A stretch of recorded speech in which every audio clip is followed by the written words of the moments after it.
The movie begins with a girl named Claire, who has a special power. She can enter anyone's mind and see everything about them. One day, a client comes to her for therapy. Claire uses her power and enters his mind to understand his past. Inside his memories, she reaches his school days. She sees the child sitting in class, and then she notices his notebook where the word "help" was written. Suddenly, Claire finds herself inside a teacher's room, where she sees that the teacher had locked the little boy inside a small cage. Claire tells the boy to come out of the cage and run away, but just then, the teacher attacks her. Still, Claire tries to convince the boy that he must escape. At the same time, Claire's daughter Jordan wakes her up, pulling her out of the client's mind. Claire tells the client that during his school years, his teacher treated him very badly, and that trauma is still inside his mind. After the client leaves, Jordan asks Claire what had happened. But before Claire can answer, someone knocks on the door. Jordan opens the door and sees a little girl standing outside. She looks terrified, and her hands are covered with burn marks. The girl says that a woman who is a friend of her mother gave her Claire's address and told her that Claire could help. The woman was also once Claire's patient. The girl adds that she can see a dangerous creature that no one else can see. Hearing this, Jordan gets scared and asks where the creature is right now. The girl, trembling, says, "It's standing right behind you." Jordan turns around but sees nothing. Just then, Claire comes out of her room and she actually sees the creature, which frightens her. At the same moment, the girl's father, Randall, arrives. He takes his daughter away, saying they don't need anyone's help. After they leave, Jordan tells her mother that they must help the girl. But Claire refuses, saying the creature she saw was extremely powerful and dangerous and they cannot fight it. Jordan insists that she'll investigate alone. That night, she searches online for the woman's name the little girl mentioned. She finds the address. Later, while Jordan is asleep, she dreams about her childhood. She sees a ladder next to her closet. As she approaches it, she suddenly wakes up, realizing it was only a dream. The next morning, she goes alone to the woman's house. Jordan asks the woman about the little girl. The woman tells her that the girl's mother recently died, and since then, the father and daughter hardly ever leave their home. She also mentions that when she once visited their house, she saw strange marks on the girl's hands and thought the girl might be mentally disturbed. That's why she gave them Claire's number. She also gives Jordan the father's business card, which has their home address. Meanwhile, Claire calls her friend at the police station. She explains that the client who came earlier had a teacher who abused him, and she saw it in his memories. She gives the teacher's name and asks the police to keep watch. The officer knows Claire's instincts never go wrong, so he immediately orders surveillance. Claire then sketches the creature she saw with the little girl and wonders what kind of monster it could be. On the other side, Jordan arrives at the girl's house. She hears footsteps coming from the basement. When she checks again, Randall appears behind her. He asks why she is outside his house. Jordan says she came to meet his daughter. Randall recognizes her and angrily says that he does not want therapy for his child and that she should leave immediately. But stubborn Jordan doesn't listen. After Randall goes inside, she sneaks into the house and starts investigating. She finds the family's old photographs. As she explores further, she discovers a hidden door. Shocked, she opens it and finds the little girl inside. The girl tells Jordan, "Leave now or I'll eat you." Jordan is confused and unable to understand what she means. Suddenly, Randall attacks her from behind, knocking her unconscious. Back home, Claire tries calling Jordan, but no one answers. Just then, the same woman calls Claire and tells her that Jordan visited her and then went to Randall's house. Hearing this, Claire immediately heads there. Jordan wakes up tied to a chair. She sees a badly burned woman lying nearby.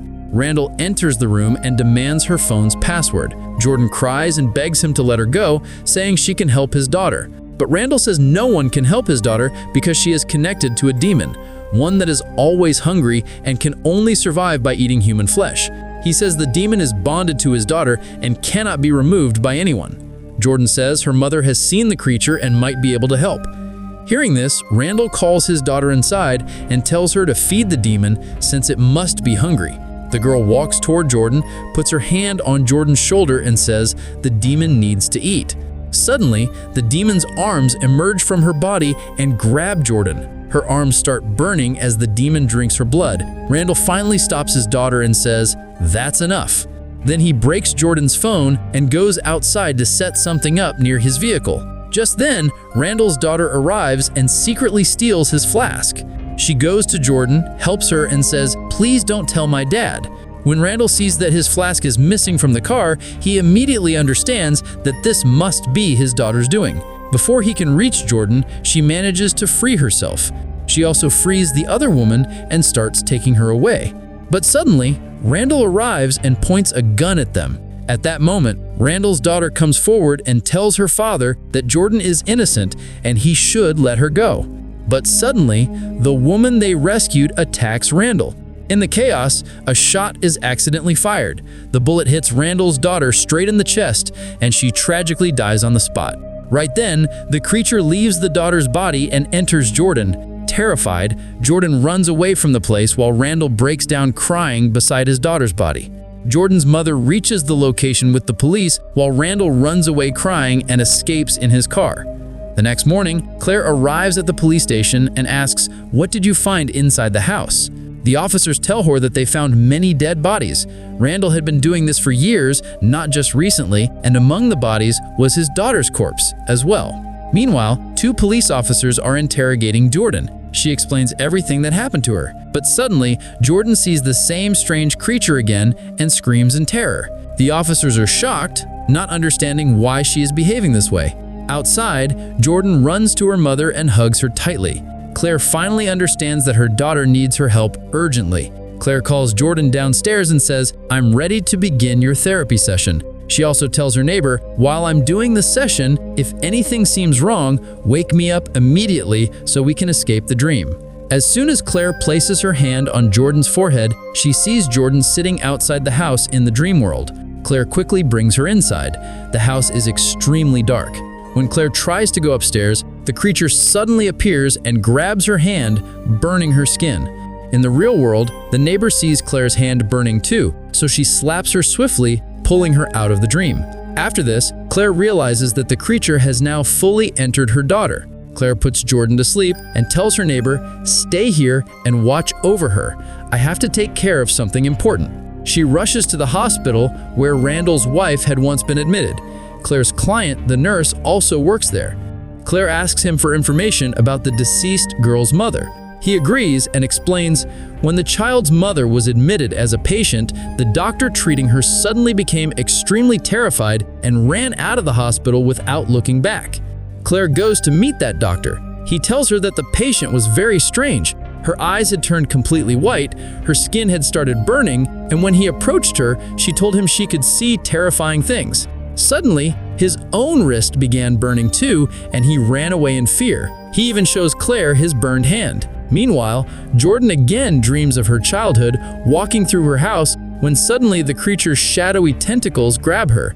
She wakes up in fear and tries to find her mother, but the creature follows her everywhere. Just then, Randall kidnaps Jordan and takes her away. He has dug a pit to bury her alive. Jordan asks, "Why are you doing this?" Randall replies that the creature left his daughter's body and transferred into her. If the creature remains hungry, it will die, so he wants to bury her so that the creature won't kill anyone else and will feed only on her. Randall buries Jordan halfway in the ground and then goes to the police station to surrender himself. Claire is there too, demanding to know where her daughter is, but Randall refuses to say anything. The police take him into custody. Claire begs her detective friend to let her talk to Randall. He refuses at first, saying it is against protocol. But then he learns that the teacher Claire complained about earlier, who harmed children, was actually arrested. Seeing that Claire was right, he allows her to meet Randall. Claire asks Randall again, "Where is my daughter?" He still refuses to talk, so Claire uses her psychic ability, places her hand on his head, and enters his memory. She sees the forest and discovers that Jordan is buried there. She immediately grabs her car keys and leaves with her neighbor. The detective and his team follow them. Meanwhile, the creature continues torturing Jordan because it is hungry.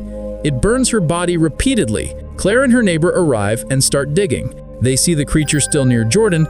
Claire tells her neighbor, "Distract the police, I need to kill this creature fast." Claire places her hand on Jordan's head and enters her mind again. Inside, she sees her daughter terrified. The creature grabs her by the neck in the mind world. Claire touches its head and enters the creature's mind. Inside the creature's mind, the world is dark, terrifying, and extremely dangerous. Jordan is also trapped there. From the top of a staircase, she sees her mother and the creature and realizes we're inside its memory. Claire sees the creature sitting on a demonic throne. It growls, "I am starving." Claire replies, "I'm going to kill you." The creature suddenly disappears and attacks from behind, but Jordan stabs the creature in the head with a dagger. Claire also slashes it, cutting it into pieces. The creature finally dies. Both mother and daughter escape the creature's mind instantly. The police see Claire and lift them out of the pit, pulling them back into the real world. Both mother and daughter burst into tears, finally relieved that the nightmare is over. They hug each other tightly, and with that, the movie's story ends.